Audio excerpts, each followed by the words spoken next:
Bonjour les amis. Oui, alors j'espère que vous vous portez bien. Aujourd'hui, jour de la pleine lune, en ce 17 mars, vendredi 17 mars 2022. Alors, pleine lune en Vierge. Donc, la Vierge, c'est Isis, mais j'avais déjà fait dans le tarot égyptien, avec les descriptions, l'historique. Là, j'ai utilisé en fait deux oracles différents. Grand oracle de la chance et l'oracle des rêves. Donc voilà, on parle aussi, si vous voulez, de cette pleine lune qui est en Vierge, la lune chaste. Donc en fait en sextile à Pluton. Voilà, au niveau astre. Ensuite, bien comme la Vierge de cette pleine lune, nous revenons un peu, on est attaché, où on se rapprochera un peu plus de notre matérialisme, ou en tout cas des besoins de notre quotidien. Voilà. Donc je poursuis. Donc j'ai utilisé avec l'oracle des rêves et je suis tombée sur la convoitise en premier et l'adoration en second. Voilà. Et ensuite, le grand oracle de la chance, je suis tombée sur la rupture, le triomphe et l'exil. Voilà. Donc je commencerai par la convoitise. Donc la convoitise, bon, c'est un peu négatif, on convoite ou on est convoité. Amoureux, vous en voulez toujours plus. Lorsque votre partenaire fait un pas, ce n'est jamais suffisant, bien sûr. Dans le domaine pro, vous vous méprenez sur ce que vous valez dans la profession. Vous en demandez beaucoup trop. Votre hiérarchie ne pourra pas comprendre. Si vous avez une entreprise ou votre propre entreprise, attention à ne pas avoir les yeux plus gros que le ventre. Finance, votre situation ne vous satisfait pas, si bien que vous vous lamentez alors que d'autres sont plus mal lotis que vous. Et familial, rien à signaler, tant mieux. Ensuite, l'adoration. Alors cette carte elle est beaucoup plus positive. On finit avec alors celle-ci qui est pas trop mal. Dans le domaine amoureux, vous vous aimez, vous le montrez. Vous souhaitez maintenant aller de l'avant. Des projets sondiers mis en route. Côté pro, vous avez l'admiration de vos collègues. Il y a une personne aussi qui peut vous aider à mettre en œuvre vos souhaits professionnels. Tout prend la direction que vous désirez tant. Finance, vous avez l'appui d'un proche aussi pour l'acquisition d'un bien que vous désirez depuis toujours. Et enfin, en famille, vous êtes la star du moment, la personne qui réussit et dont on doit s'inspirer. Bon, ça, c'est génial. En deuxième. Donc, voilà pour les cartes de l'oracle des rêves. Ensuite, un petit peu d'histoire, en tout cas, on continue dans l'astronomie, l'astrologie, puisque la pleine lune est en Vierge. Donc Vierge, pour 2022, Jupiter évoluera dans le signe qui vous fait face jusqu'au 9 mai. Puis, à partir du 28 octobre, deux périodes censées mettre en valeur vos engagements, vos collaborations professionnelles.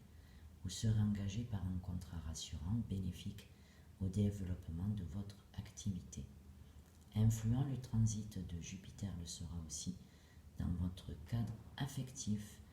Vous pourrez prendre un engagement amoureux. Jupiter pourra avoir un effet plus compliqué en mettant l'accent sur une difficulté liée à un engagement, quelle que soit sa nature. Voilà.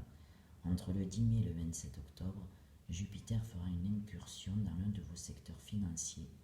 Les transactions seront favorisées.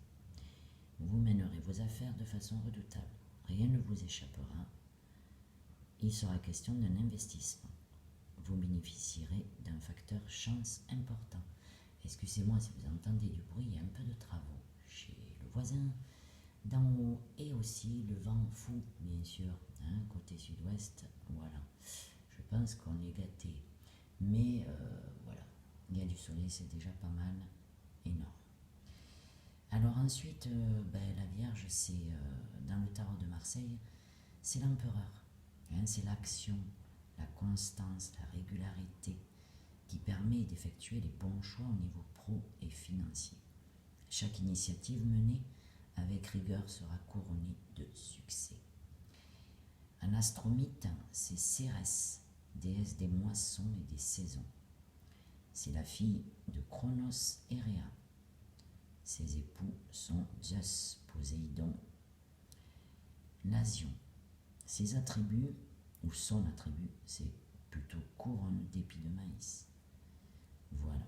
Donc la Vierge, elle est régie, le vrai maître, c'est Mercure, sous sa forme nocturne. C'est habilité manuelle, proche de Vulcain. Héphaïstos, c'est pas facile à dire. Dieu forgeron. Voilà. Et bien c'était tout. Hein. Ensuite, qu'est-ce que je peux dire? Ouais, dans ses mauvais côtés, elle représente un esprit mesquin, angoissé et calculateur. Cérès, la Vierge a hérité du dévouement et du sens du foyer. Ça, c'est pas mal du tout. Un esprit méthodique et organisé. C'est vrai aussi. Voilà. C'est tout pour cette pleine lune en Vierge au niveau de l'histoire.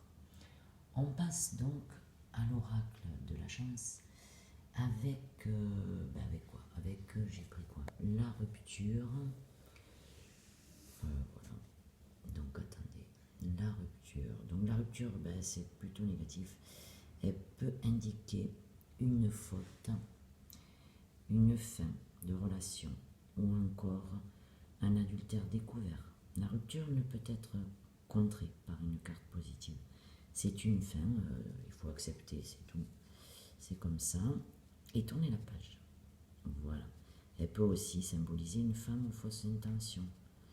Le consultant, c'est-à-dire vous, en l'occurrence, doit prendre garde à ce qui est trop beau pour être vrai et s'entourer de personnes de confiance. Finance indique une rupture dans le budget des dépenses qui n'était pas trop à l'ordre du jour. Voilà. Bon, mais ça, c'est pour tout le monde, hein, les cartes. Hein. C'est les énergies de la pleine lune en Vierge. Voilà, que j'ai tiré, bien évidemment. Donc ça, c'est sûr. Donc automatiquement, comme je vous ai dit, c'est la fatigue ou des fois, ça peut être l'euphorie avant, pendant et après la pleine lune. Ça peut durer jusqu'à la nouvelle lune d'ailleurs. Voilà.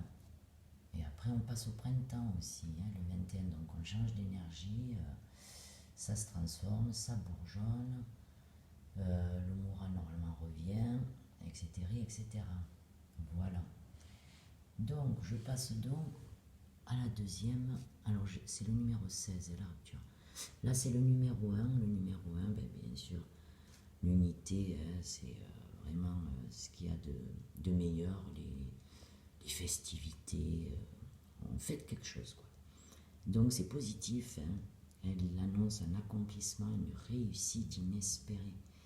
Le consultant a dépassé ses objectifs. Les conséquences en sont heureuses. C'est la joie, le bonheur, c'est super. Il peut aussi s'agir d'une période de chance qui s'amorce. Ah ah, je l'ai dit, en carte de soutien, le triomphe symbolise une aide importante de la part d'un proche aussi. Une alliance qui ouvre toutes les portes. Le succès, toc toc, sonne. Ou toc, enfin la porte. Et bien sûr aussi bien l'amour qu'au travail. Voilà. Alors après, elles sont tombées toutes les trois.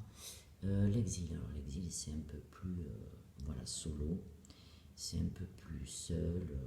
Voilà, l'exil c'est négatif. Bon, il est intervenu au moment où il ne semble plus y avoir d'espoir. Hein.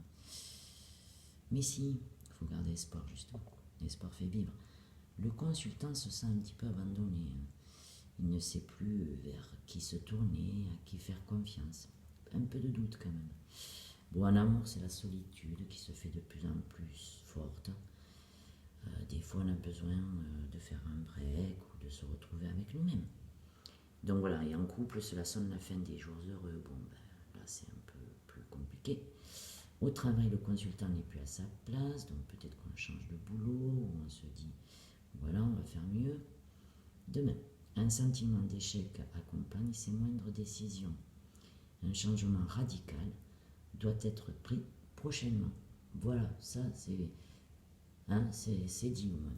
Donc voilà pour cette pleine lune en Vierge du vendredi 18 mars 2022. J'espère que vous avez aimé. Vous likez, le pouce en haut, bleu. Si ce n'est pas fait, abonnez-vous. Si vous voulez partager, vous partagez. Voilà. Mais je vous souhaite le meilleur. Et puis, bon mois de mars. Prenez soin de vous toujours. Et il n'y a que l'amour avec un grand A qui règle tout. Voilà. Et le triomphe, le bonheur, l'adoration. Voilà. C'est les cartes du milieu primeur pour nous. Voilà. Allez, au revoir. Ciao, ciao.